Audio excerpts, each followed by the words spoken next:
All right, Monday night, starting to put this thing back together.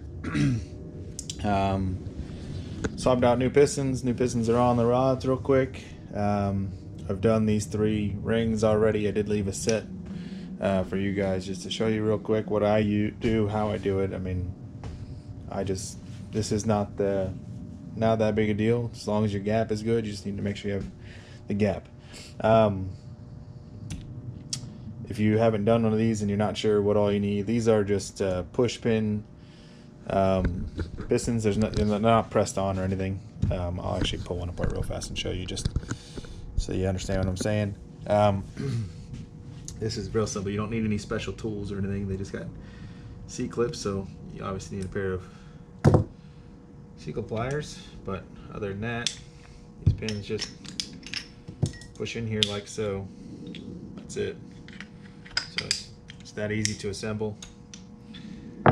So you obviously need a pair of snap ring pliers. You could do it with a pair of pliers if you really wanted to, just normal pair of pliers, but you'd have to file the tips down. It's easier just to buy yourself a pair of snap rings. Anyway, real simple. That's those. And then I did leave the last one for you guys, like I said, and the bags that the rings come in are labeled. You know, you got your first ring, second ring, and then these are your oil rings. Not even sure what this one says on it. Oh, it does say oil. It says oil rings. Those are just wipers, basically. So anyway, those 3 are done. I left cylinder 1, first and second ring. First ring is in there right now. So not sure if you can even see that gap or not. I'll get a flashlight. So you can see that gap there. I already measured it. It's about 14 thousandths. I'm gonna go 2022. I said 2021 23 yesterday. I'm gonna go 2022. So that's what I've already done the other 3 at. When I put them in there, like you just saw, I put them in. See if we can get this to stay. Just put them in like so, just push them in, and then I use one of my pistons to set them. When they already have the oil rings on, I use it like a depth gauge. You know, once the oil rings bottom out, I'm in as far as I want to go. That way my ring is nice and level. And then I use a feeler gauge like this to feel it out, and you know, I'm gonna keep opening it up until I can get my 20 thousandths feeler gauge in there. So right now it's about 13, almost 14 thousandths. I'm gonna open it up a little bit, and so you can get a ring file. I mean, there's lots of different ways to do it. I mean, like I said, this isn't that critical. All you're doing is making sure these ends don't butt up against each other when this heats up, because if it does, then you'll break your ring lands. So that's the reason you do this. So I actually use my chop saw. I spin my chop saw and then just use the side of the blade here, and that's how I grind it down. So I've already done this on, like I said, 3 of them. So I know it's going to take at least 3 of these little taps. You'll see in a second. And then I'm going to do those 3, and then we'll go measure again and see where we're at.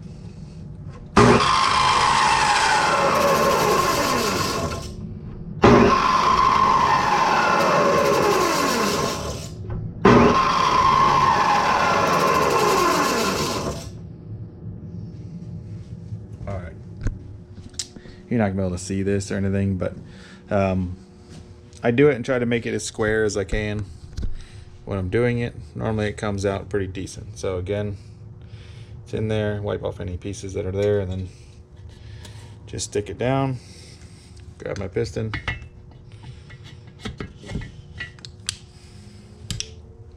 and then check it with my feeler gauge again. Not sure if we can see this or not. Yeah, you can see the gap there. So we're looking for 22 thousandths. Let's see where we're at. No, we're looking for 20 thousandths top ring. We're not quite there. So probably gonna need one more little touch. So pull that guy back out. Try it again.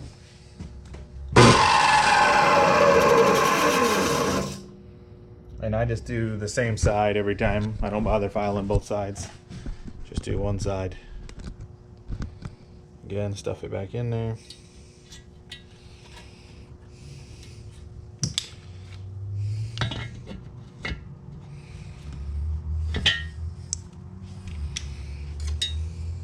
$20,000s, and it just barely doesn't fit. It goes just in the tip of it, so it needs just a tiny bit. So pull it back out. Just keep doing this until you get it right. Like I said, you don't need to use the fancy tools. This works. I built a lot of motors like this.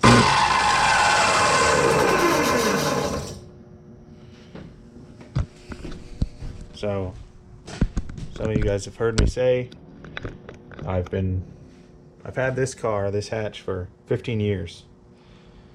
I've had a lot of motors in here. I blew up about 9 completely stock motors before I built one, and then I'm well into the teens with bottom ends and things like that over the years. So I've had a lot of motors in this car. I don't even know how many. I couldn't even tell you. I don't count because I don't really want to know.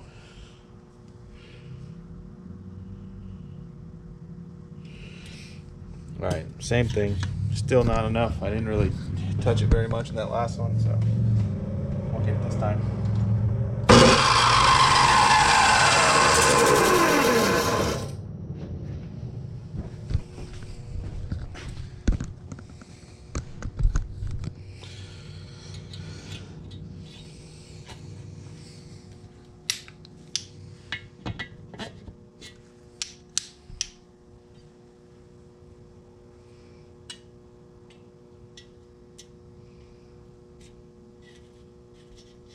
Alright, that's good. So first ring's done.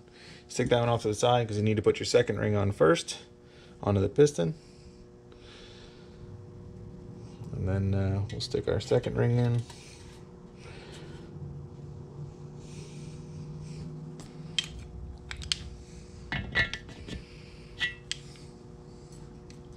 And this one we're looking for 22 thousandths.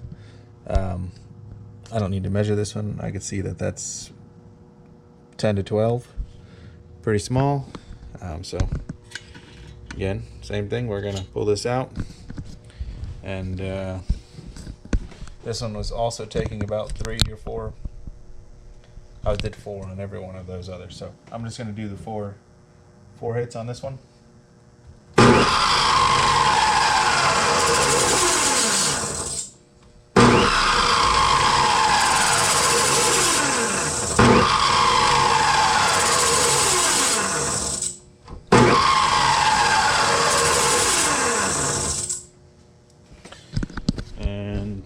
Check it out.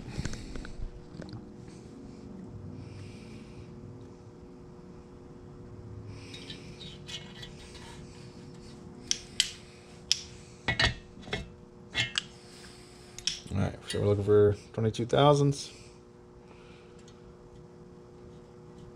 and got it first try. All right, so there we go. That's that one. That's our second ring, our first ring. Second ring needs to go on first. They do have little numbers on them. It says N50 for 50 over. I put that up. So I make them all the same. So right now all these pistons have this gap right over the top of this pin. So I make them all the same here.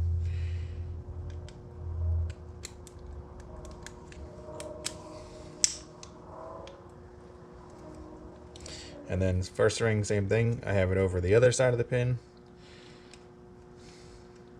And there you go. That's that. All right. So I already wiped down the cylinders. I need to wipe them down again with some oil on them. So I'm going to rub these cylinders down with some oil, then Just slide these things in here real quick, and then we'll get to the rest of it. So let me grab some oil. We'll put it on my rag and go from there.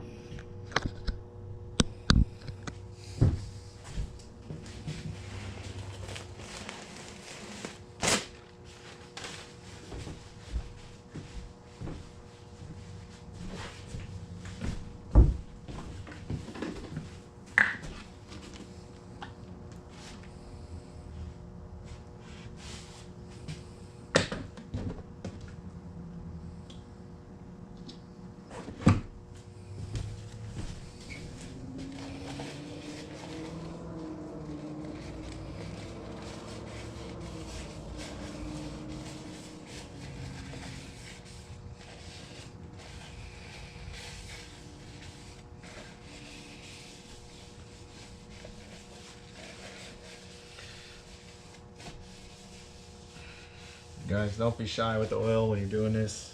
Anything that's extra in here is going to get burned off anyway, so don't worry about it. And even still, if this is like the 4th time I've wiped these things down, I'm still getting stuff off of them. So, all right. So wipe those down real good. Then the pistons themselves also, put some oil on them. Make sure that they're oiled up well.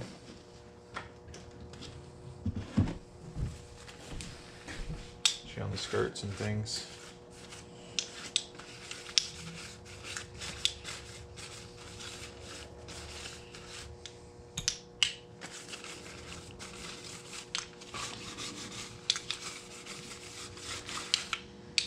Remember, this thing's going to be starting dry, so make sure you're putting some oil on things. Everything gets something before that oil pump really starts moving some oil. Everything gets well lubricated.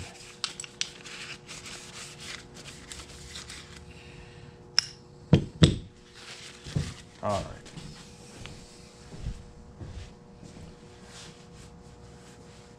I gotta grab my ring compressor. All right. So, pistons are all lubed up, ready to slide in. So, if you saw me use this before, a little Wiseco ring compressor. Just drop it in. And I love this thing. Alright, so Vitara pistons are not, I said this in the last video, that they're not like standard pistons. Normally the arrow would face the front of the motor, which would be this side. Vitara pistons are backwards because the head is backwards on a Suzuki Grand Vitara. So intake valves are on the back of the motor, so the bigger valve reliefs need to be on the back of the motor.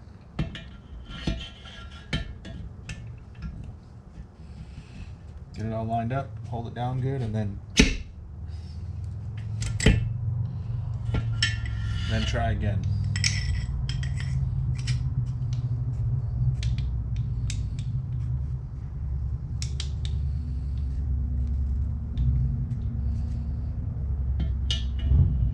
Let's try again. Get it all lined up.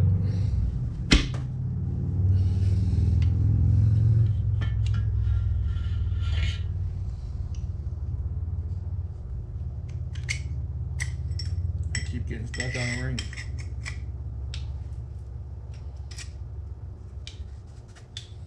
Oh, you know what's happening here. I've got an O-ring holding me up now. I didn't think about that.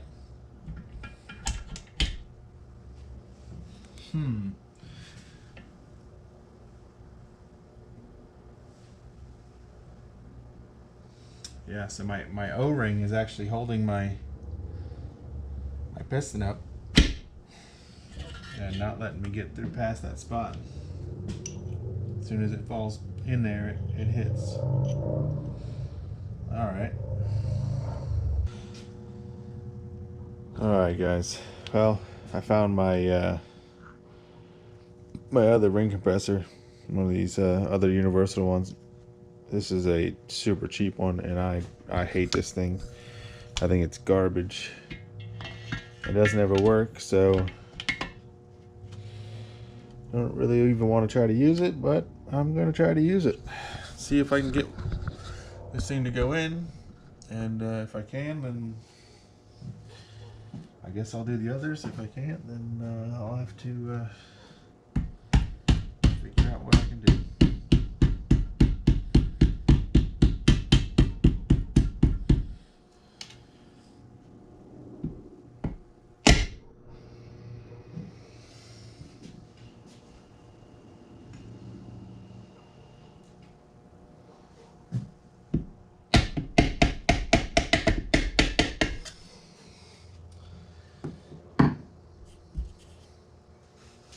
Well, I got that one in.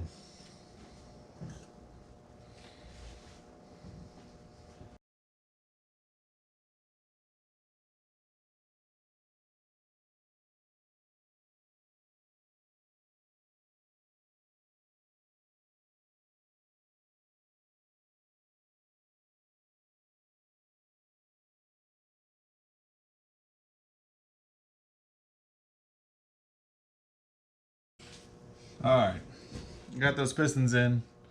It was painful. I didn't even want to record it. It was so bad. I hate using those universal ring compressors. They suck. So I'll probably have to have my 75.5 millimeter Wisecoat thing. I'm gonna have it turned down.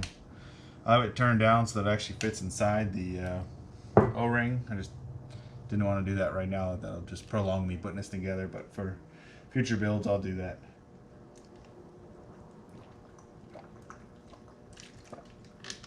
So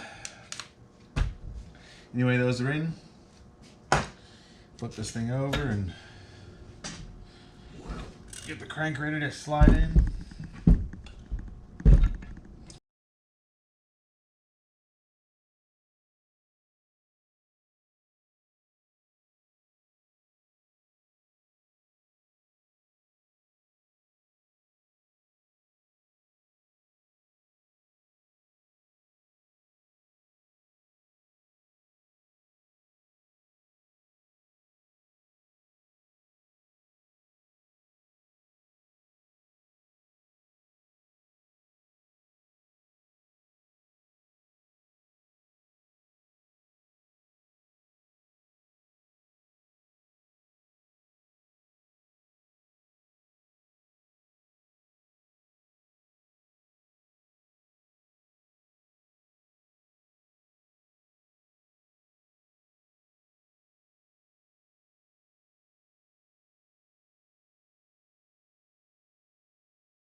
All right, so I just finished assembling.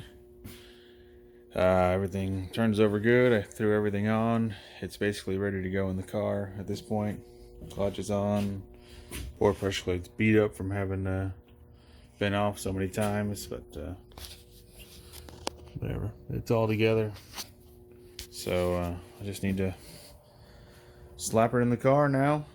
I'm not sure where the video ended up finishing recording on the GoPro. My memory card's full, so I have to go through that, and then I'll start another video once I actually slap this thing together and bolt the head on with the big studs and all that good stuff. But that's it for now, and